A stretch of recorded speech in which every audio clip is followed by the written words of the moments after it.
Hello, hi, welcome to my channel, Ours Computer Learnings. Today's topic HTML Forms, lesson number 21. మనం నిన్న theory part complete చేసాము. అంత ముందుకు ఈ HTML ఫార్మ్స్ అనేది చూసాం. అసలు నార్మల్గా HTML ఫార్మ్స్ అనేది ఎలా ఉంటుందో ద ఫార్మ్ ఎలిమెంట్ అనేది ఇప్పుడు చూస్తాం అన్నమాట. అంటే టెక్స్ట్ ఇన్పుట్ కోసం నేను ఇప్పుడు ఎక్స్ప్లెయిన్ చేస్తున్నాను. టెక్స్ట్ ఇన్పుట్ కోసం. సో టెక్స్ట్ ఇన్పుట్లో నేను ఇందులోనే మీకు టైప్ అనేది చెప్తాను అండ్ ఇన్పుట్ అనేది చెప్తాను. సో ఇక్కడ మనం ఫస్ట్ నార్మల్గా ఫామ్ని క్రియేట్ చేసుకోవాలి. ఫామ్ని క్రియేట్ చేసుకున్న తర్వాత ఇక్కడ ఫస్ట్ నేమ్ డాట్ డాట్ అని ఇవ్వాలి. ఆ తర్వాత బ్రేక్ని యూజ్ చేయాలి. అండ్ ఇన్పుట్ టైప్లో input type is equals to text and name is equals to first name కదా, FIRST ఫస్ట్ నేమ్ అని రాస్తున్నాను. ఆ తర్వాత బ్రాకెట్ని క్లోజ్ చేయాలి.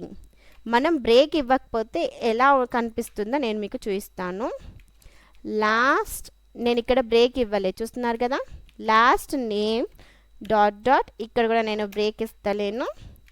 సో ఇన్పుట్ యాంగిల్ బ్రాకెట్లో input and type is equals to same text and name is equals to last name.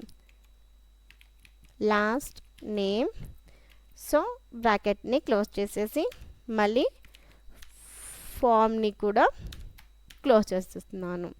So ఇక్కడ break ఇద్దాము. So ఫామ్ని కూడా క్లోజ్ చేశాను. ఫైల్ని సేవ్ చేసి ఇక్కడ రిఫ్రెష్ చేస్తే మనం బ్రేక్ ఇవ్వకపోతే ఫస్ట్ నేమ్ పక్కన మనం ఇక్కడ బ్రేక్ అనేది యాడ్ చేసాం. సో మనకి బాక్స్ అనేది కిందికి వచ్చింది. లాస్ట్ నేమ్ అనేది మనకి బ్రేక్ ఇవ్వలేదు, అందువలన మనం బ్రేక్ అనేది యూస్ చేయాలి. సో ఇక్కడ చూడండి, నేను బ్రేక్ ఇచ్చి చూపిస్తాను మీకు. బ్రేక్ అండ్ ఇక్కడ లాస్ట్ నేమ్ తర్వాత మళ్ళీ నేను బ్రేక్ అనేది ఇస్తున్నాను. సో బ్రేక్ అనేది ఇచ్చాను. సో ఫైల్ని సేవ్ చేసి రిఫ్రెష్ చేస్తే రిజల్ట్ అనేది ఈ విధంగా వచ్చేసింది. సో మనం ఇవాళ టెక్స్ట్ ఇన్పుట్ కోసం కూడా కంప్లీట్ చేసాము.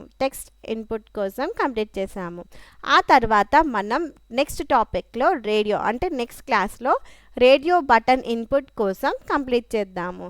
So don't miss it. Please do subscribe, like, share and comment. Thank you.